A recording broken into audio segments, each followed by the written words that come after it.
246만 명이 투약 가능한 2,200억 원어치를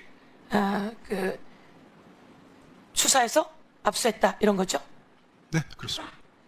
상조도 부족한데 왜 수사에서 손을 떼게 한 거죠? 이게 지금 정권 핵심부로 가는 수사 초기 단계였거든요. 그러니까 수사 초기 단계에서 마약 게이트 수사 초기 단계에서 제가 외압을 당했고 모든 권력기관 대통령실 합세해서 저를 핍박하고 그다음에 고발 사주 얘기 손준성 검사 고발 사주 했지만 저도 고발 사주 당해서 오해 무고로 감찰 조사 받고 그걸 근거로 해서 수사권 박탈당해서 쫓겨났지만 제가 수사 초기 단계에서 쫓겨났기 때문에 저를 제 자리로 수사 초기 단계 그 자리로 돌려달라 이렇게 국민의 대표이신 국회의원 여러분께 간청을 드립니다. 예. 246만 명이 투약 가능한 2,200억 원어치를 압수했다는 것은 246만 명을 구했다는 소리입니다. 고맙습니다. 246만 명을 구했고 거기에서 용산이 개입하지 않았다면 훨씬 더 많은 마약을 압수했고 훨씬 더 많은 사람들을 구했고 그리고 그 조직이 용산으로 가는 길목까지 찾아서 그 조직을 뿌리 뽑을 수 있었다. 저는 이렇게 생각하는데 다시 돌아간다면 그 조직의 뿌리를 뽑아낼 수 있습니까? 당연한 말씀입니다. 이 마약 수사야말로 공익을 실현하고 인권을 보호하는 바로 그 지점입니다. 이 국민의 생명과 건강이 이 마약에 달려 있는 것입니다. 안보도 달려 있습니다. 나라가 달려 있습니다. 아주 어렵고 힘든 일을 했는데요. 심우정 검찰총장, 우리 수사할 때 그 처음 마약 사건이 밝혀질 때 인천지검장이었죠? 네, 인천지검. 그리고 이 내용은 인천세관과 연루되어 있죠? 네, 그렇습니다. 제가 행안위원장도 했고 기재위도 했기 때문에 인천세관의 검색대도 전부 다 체크했습니다. 그런데 이 검색대를 제대로 통과하지 않고 마약을 온몸에 칭칭 감아서 들어오는 마약쟁이들, 이 마약쟁이들을 인천지검이 적발했는데도 불구하고 다시 출국시켰던 거 아닙니까? 그렇습니다. 4명이 들어왔는데 1명을 검거했고요. 3명이 달아난 사실을 확인하고 인천지검에서 강력부에서 추적 수사를 하다가 어느 순간 멈춰버렸죠. 그게 세관 직원들이 말레이시아 조직원들을 빼냈다고 확인되는 그 순간이었습니다. 그렇습니다. 세관 조직원과 말레이시아 조직원들이 어떻게 연결되어 있는지, 말레이시아의 또 공항에 한국으로 들어오려던 100kg이 또 남아 있었습니까? 100kg은 제가 수사를 하면서 피의자들의 미챗 대화방을 통해서 제가 확인을 한 거고요. 지금 열린공감 TV에서 김충식 다이어리 수첩에서 23년 11월에 310kg가 또 나왔잖아요. 네. 제가 수사했던 것은 350kg 정도고 지금 김충식 수첩에서 나온 건 310kg고 그 외에 청주와 대전 사이의 공장, 부산 공장 여기에 수백 킬로의 필로폰이 보관되어 있고 이런 것들을 추정해 봤을 때 최소한 1000kg 이상이 국내에 들어와 있고 유통 대기 중이다. 큰일 난다. 이 마약의 여파가 한 달, 2달 있다 드러나는 게 아니고요. 사회적 여파가 확인이 되고 사회적 폐해가 알려질 때는 1년, 2년 정도는 걸립니다. 예.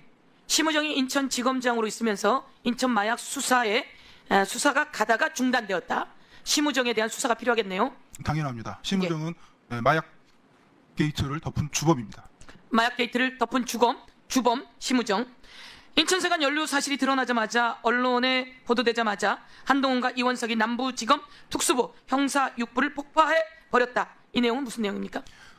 방금 한 심우정 관련 얘기는 제가 백혜령 수사팀이 수사하기 전에 6개월 전 얘기입니다. 이건 제가 처음에는 몰랐죠. 백혜령 수사팀이 수사를 했던 것은 청주와 대전 사이의 공장에서 75kg가 올라왔고 그걸 수사하다가 나무도마 수사까지 겸해서 했는데 그때 유통된 양이 130kg 좀 넘었거든요. 근데 축소해서 얘기를 한 거죠. 국민들이 너무 놀랄까 봐 이런 일이 대한민국 국내에 있었던 적이 없어서 너무 놀랄까 봐 축소해서 브리핑을 한 것이죠. 근데 그게 제가 심우정의 사건을 검찰이 인천공항으로 들어온 사건을 덮었다는 사실을 2번 제가 확인을 하고 그걸 드러내려는 그 순간에 한동훈과 이원석이 백혜룡 수사팀을 도와줬던 남부지검 특수부를 폭파시켜버리고 영장을 막아서게 된 겁니다. 이게 영장 청구권을 남용한 대표적인 사례입니다. 예. 사람 몸에 칭칭 감고도 들어오고 도마를 파서 도마 안에 마약을 넣어서도 들어오고 도마 안에 마약을 넣었는데 어떻게 물품 검색에서 체크가 안 될 수 있죠? 항공화물은 100% 엑스레이 검색대를 통과한다고 생각하시면 되는데요. 나무도마는 동네 마트 가면 4,000원 주면 삽니다. 근데 항공화물 운송료가 1kg에 4만 원에 육박합니다. 그러니까 4,000원짜리를 4만 원 주고 말레이시아에서 수입을 하는 거죠. 그 가운데에 접착체가 붙어 있으면 아주 보기 흉하죠.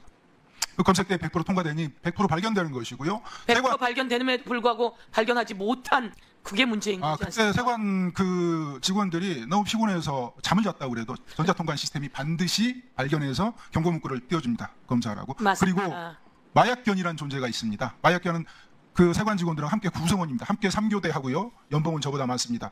마약견을 빼버렸죠. 마약견도 빼고 공항을 열어줬다고 제가 말씀을. 공항을 열어준 겁니다. 국민 여러분, 마약이 도마를 통해서 들어오면 검색이 안 됩니까? 그거를 열어주고 마약견을 빼주고 그래서 마약이 들어오게 열어준 세관은 누가 뒤를 봐준 겁니까? 그 뒤를 봐주는 작자들이 당시에 용산이었고 용산에서 관심이 많고 그래서 확실하게 도와주던 경찰서장이 변심해버리고 그리고 대통령실로 승진해서 가고 온갖 조직이 백혜룡 병정의 수사팀을 해체하고 좌천시키고 이 과정에 검찰만 있는 게 아니라는 거죠. 그렇습니다.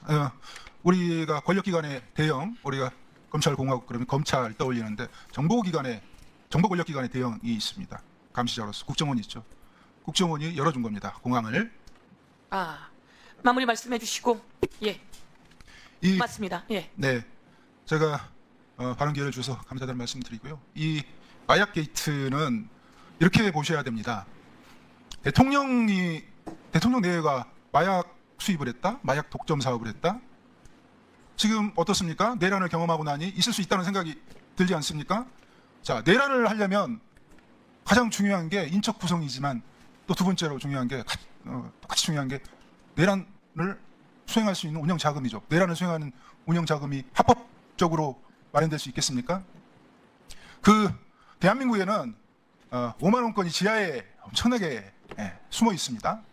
그 5만 원권을 모을 수 있는 게 바로 대한민국에서의 필로폰입니다. 이 사실은 특수부 검사들, 강력부 검사들, 거기서 나와서 변호 활동하는 마약 사건의 변호 활동하는 변호인들은 누구나 상식적으로 알고 있는 내용입니다. 일본은 야쿠자들이 금을 좋아합니다. 그래서 금을 운영자금으로 금을 모으고요. 한국은 이 5만 원권을 지하에 경제는 5만 원권을 필로폰으로 모읍니다. 최고 권력자가 5조 원을 국세에서 빼는 것은 쉽습니다. 그러나 그것의 10분의 1을 5천억을 현금으로 만드는 것은 불가능합니다. 그러나 그걸 가능하게 하는 게 있습니다. 그게 마약입니다. 저는 이 마약 게이트에서 내란의 운영 준비 자금으로 이 마약 독점 사업을 했다고 확신하고 있는 사람이고요. 게다가 나아가서 만약에 국민의힘에서 4.10 총선에서 어느 정도 의석수만 확보했다면 이 마약으로도 1차 계엄이 가능했을 거라고 저는 그렇게 판단하고 있습니다. 그게 우리가 보았던 윤석열, 김건희 공동정부의 민낯이었습니다. 백혜룡 수사에 대해서만 우리가 알고 있었잖아요. 네. 그런데 백혜룡 수사가 있기 6개월 전에 이미 당시 인천지검이었던 심우정 인천지검장이 사건을 덮었다는 거야. 그래서 본인이 이제 초반에 수사를 하다 보니까 어쩔 수 없이 그쪽으로 가더래. 가려고 딱 하는 순간 한동훈의 법무부 장관이 그 수사를 도왔던 남부지검 특수부를 그냥 없애버렸다는 주장입니다. 이 어마어마한 이야기입니다. 미치겠습니다. 자, 그런데 백혜룡이 지목한 마약 수사 무마 의혹의 주요 인물들만 잠깐 좀 살펴볼까요? 자, 당시에 이제 한동훈 법무장관, 이원석 검찰총장, 심우정 인천지검장, 송경호 중앙지검장. 네, 이렇게 이제 주요 인물로 지목을 하고 있는 그런 상황인데 네. 이렇게 이해할 수 없는 일이 발생한 이유를 우리가 도무지 알 길이 없잖아요. 왜냐? 윤석열, 한동훈은 마약과의 전쟁을 선포했던 인간들입니다. 네. 그런데 어떻게 수사를 이렇게 열심히 하고 잘하고 성과를 냈는데 이거를 무마하려고 했다. 이상하잖아. 앞뒤가 아예 안 앞뒤가 아예 안 맞아. 너무 안 맞아. 너무 안 너무 안 맞잖아. 맞죠. 네. 이것과 관련해서 백희룡 경정이 또 무서운 주장을 해요. 네. 이거는 다 윤석열, 김건희 부부가 계엄에 필요한 비용을 마련하려고 했던 것 아니었을까? 라는 의혹 제기를 합니다. 그 장면도 영상으로 보겠습니다. 대통령 내외가 마약 수입을 했다, 마약 독점 사업을 했다. 지금 어떻습니까? 내란을 경험하고 나니 있을 수 있다는 생각이 들지 않습니까? 자, 내란을 하려면 내란을 수행하는 운영 자금이 합법적으로 마련될 수 있겠습니까? 대한민국에는 5만 원권이 지하에 엄청나게 숨어 있습니다. 그 5만 원권을 모을 수 있는 게 바로 대한민국에서의 필로폰입니다. 이 사실은 특수부 검사들, 강력부 검사들, 거기서 나와서 변호 활동하는 마약 사건의 변호 활동하는 변호인들은 누구나 상식적으로 알고 있는 내용입니다. 최고 권력자가 5조 원을 국세에서 빼는 것은 쉽습니다. 그러나 그것의 10분의 1을 5천억을 현금으로 만드는 것은 불가능합니다. 그러나 그걸 가능하게 하는 게 있습니다. 그게 마약입니다. 내일 안에 운영 준비 자금으로 이 마약 독점 사업을 했다고 확신하고 있는 사람이고요. 게다가 나아가서 만약에 국민의힘에서 4.10 총선에서 어느 정도 의석수만 확보했다면 이 마약으로도 1차 계엄이 가능했을 거라고 저는 그렇게 판단하고 있습니다. 만약에 예전에 이 얘기를 들었으면 백혜령 정말 이상한 사람이야 이렇게 생각을 했을 텐데 맞아요. 지금은 뭔가 자꾸 수긍이 됩니다. 자, 시간이 없는 관계로 우리 JYP 박진영 교수님, 우리 서영교 의원님 자유롭게 말씀 부탁드립니다. 네. 와, 나 이거 네, 무섭네. 안녕하세요. 박진영입니다. 네. 뭐 현재까지는 백혜령 경정의 이제 뭐 개인적인 주장입니다만은 네. 이게 수사를 해봐야 되겠죠. 백혜령 경정도 지금 수사팀에 합류한 걸로 알고 있거든요. 만약에 이게 그거 참 기가 참이다만 사실이라면 뭐 중남미 그 마약 카르텔 국가에서 마약 카르텔들이 국가를 좌지우지했다라는 뭐 그런 느낌이 드는 이야기인데요. 모르겠습니다. 이거 좀 어떻게 말을 할 수가 없네요. 이게 워낙 그 어지러워요. 네, 황당한 사건이 아니 근데 나왔었네요. 마약과의 전쟁을 선포한 정권에서 왜 막냐고. 김건영 의원이 얘기했었잖아요. 아주 초기에. 근데 제가 기재위를 할 때 마약 검색대 예산을 보내준 사람입니다. 인천지검에서 인천세관에서 마약 검색대가 필요하다 그래서 마약 검색대 예산도 보내줬어요. 좀 더 놔야 빨리빨리 점검하고 가는데 근데 신기한 건 그 마약 검색대를 통과하지 않았다고 할 때부터 제가 기재부의 마약 관련 그 세관 관련한 사람들을 불러서 질의도 했었거든요. 어떻게 당신들은 여기를 지나가지 않게 할 수가 있느냐. 네. 이 사람들을 여기 몸에다가 몸에다 칭칭 감은 거 검색대 보면 나오잖아요. 그렇습니다. 나오니까 나오지 않게 하려면 밖으로 나가야지 되는 거 하나. 네. 그리고 그것만으로는 몇 킬로 안 됩니다.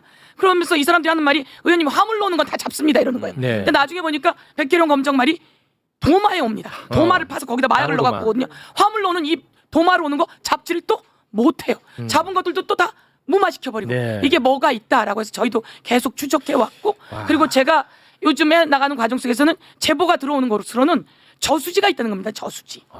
김건희의 저수지가 있다는 겁니다. 그러니까 김예성도 있었고 뭐 여러 개가 있지 않습니까? 근데 그 저수지가 있고 김예성도 집사인데 처음에는 특검이 김예성을 잡아 오려고 하지만 법원이 기각합니다. 기각하면서 네. 이거는 특검의 범위가 아니다라고 돼 있어요. 맞아요. 그래서 제가 기자회견합니다. 이거 16항에 특검의 범위로 돼 있어요. 네. 이거 수사하다가 인지된 사건 전부 다 수사할 수 있게 돼 있어요. 네. 그래서 다시 발부하고 구속시키게 되는데요. 과정 속에서 여러 가지가 흔들리는 게 많으니까 저희들이 계속 추적해야 합니다. 그러면서 저수지도 있고 그다음에 마약 이야기는 말씀처럼 마약과의 전쟁을 일으키고 네. 그런데 이태원에서 전쟁을 일으키러 나갔는데 마약은 한 명도 못 잡지 않습니까? 그런 과정부터 전체를 한번 훑어봐 나가는 과정이 필요하다. 네. 예. 근데 이렇게 이상한 일을 정권이 바뀌고도 심우정의 대검이 이거를 갑자기 수사하겠다고 수사팀을 꾸렸던 것. 그것도 아주 고약한 짓으로 저는 생각하고 있습니다, 의원님. 맞습니다. 네. 제가 얼마 전에 제보 받은 거에 의하면 아주 중요한 자리에 김건희가 전화를 해서 네. 부탁을 합니다. 누가? 인사 이거 맡아달라. 그런데 그걸 딱 깨고 보니까 심우정은 김건희가 전화했을 가능성이 높겠구나. 심우정의 친구가 김건희의 오빠입니다. 그 고등학교 동창입니다. 그 학교가 어디죠? 그 고등학교 동창입니다. 김진우랑 심우정이요? 그렇죠. 그래서 심우정이 동창이고 우리가 너 동창이지. 그래서 너 여기 오게 된 거지. 어떻게 여기 왔지? 인천 세관의 문제도 있고 네. 그럼 인천 마약 무마시키려고 온 거지. 이런 얘기들을 저희가 대정부 인사청문회에서 하는데 적사람 본 적도 없어요. 맞아. 기억나는 것 같아요. 본 적도 없어요. 알지도 못해요. 맞아요. 그래서 더 가지 못했는데 이번에 제가 이제 받은 제보에 의하면 네. 직접 김건희가 전화를 해서 인사를 이야기합니다. 그러니까 심우정도 그랬을 가능성이 아주 높고 그런 과정 속에서 인천 세관 마약 무마 가다가 수사가 중단되지 않습니까? 네. 그리고 아까 말씀했던 그 내용들 남부지검 등 관련한 문제 정리 이런 네. 것들을 보면 전체적으로 이 정권이 그걸 그대로 둘 수는 없습니다. 그렇습니다. 그리고 백계령 경정은 용산이 관심이 있다라고 하는 말에 의해서 영등포 서장이 용산으로 승진하면서 그렇습니다. 거기 폭파되잖아요. 네. 그리고 좌천되잖아요. 그렇습니다. 용산이 거기에 관심이 있는 거고 제가 행안위 원장 해가지고 경찰서장 인사는 용산 민정실에서 합니다. 그런데 그때는 걔네들이 민정이 아니라 법무부에서 인사를 검증했잖아요. 네. 네, 그러면서 그 모든 인사는 거기서 합니다. 그러니까 아. 거기서 치고받고 하면서 정리했을 가능성. 그렇다면 백혜령 경정의 이야기는 충분히 네. 수사에 들어가야 된다. 그럼 그 볼수 있을 것 같습니다. 영등포 경찰서장이었던 그 김찬수가 예. 이제 영전하지 않았습니까? 예. 그 김찬수 지금 어디서 뭐 합니까?